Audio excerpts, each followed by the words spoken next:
Welcome to an evening edition of Break the Chains News and Info. I'm your host, Corey, and as always, we're going to be talking about the most important issues of last week and how it affects us. First things first, Hurricane Jose and what it's going to be doing to the eastern seaboard. It's actually going to be doing a lot of good because from what I've been watching, it's been slowly getting weaker and weaker, which is good for us to know.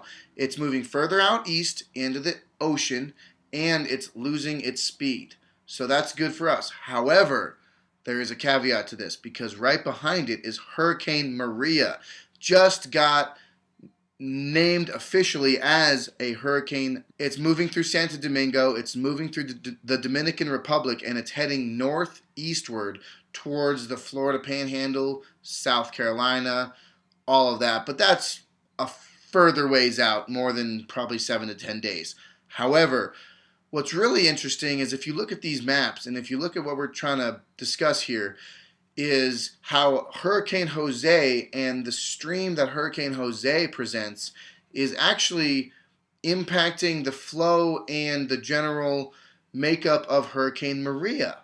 Now, if you look here in these couple pictures I have posted here, you see that Hurricane Jose starts out as a strong Category 1 storm heading towards the eastern seaboard, Boston, New York, New England, and it tracks further northeast, and then it kind of really, in like 24 hours, it kind of really drops to almost nothing.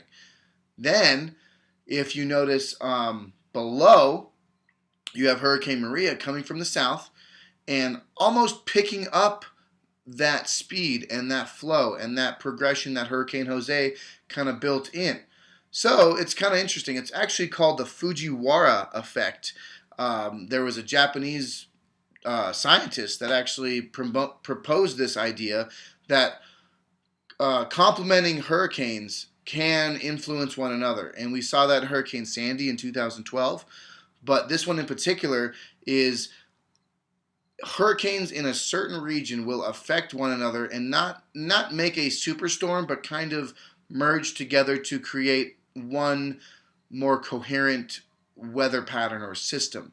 Hurricane Jose has definitely pushed a way for Hurricane Maria to make its way up the eastern seaboard. Now, the difference is that Hurricane Maria is moving a lot faster. It's moving a lot more aggressive. Hurricane Jose kind of stalled out a little bit towards that Florida Panhandle and then kind of petered out towards the northern Atlantic. I think because of temperature, because of air pattern, because of water pattern. However, that's not the case with Maria. Maria is strong. Maria came from the deep south, mid-Atlantic region towards South America, and it's moving itself towards the eastern seaboard pretty rapidly.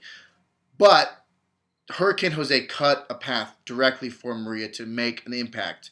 Now, I do think that both storms are going to kind of edge their way out towards the east and stay a little bit offshore. So we shouldn't see much storm surges. We shouldn't see much effect on the eastern coastline as far as major cities go. But that's still yet to be said. You can check out the pictures I have posted here.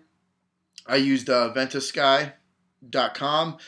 Very cool online app. Anybody can just check it out. It's very cool. Shows you wind speed, temperature, precipitation.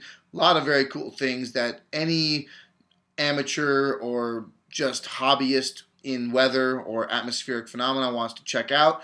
And that does the whole world. It's awesome. Awesome program you can check out. It's online right there. Links below in the description. If you like all of this stuff and what we can do next and how these hurricanes are going to impact the eastern seaboard, please just follow me, subscribe. So stay in touch, stay in tune, and keep fighting the good fight.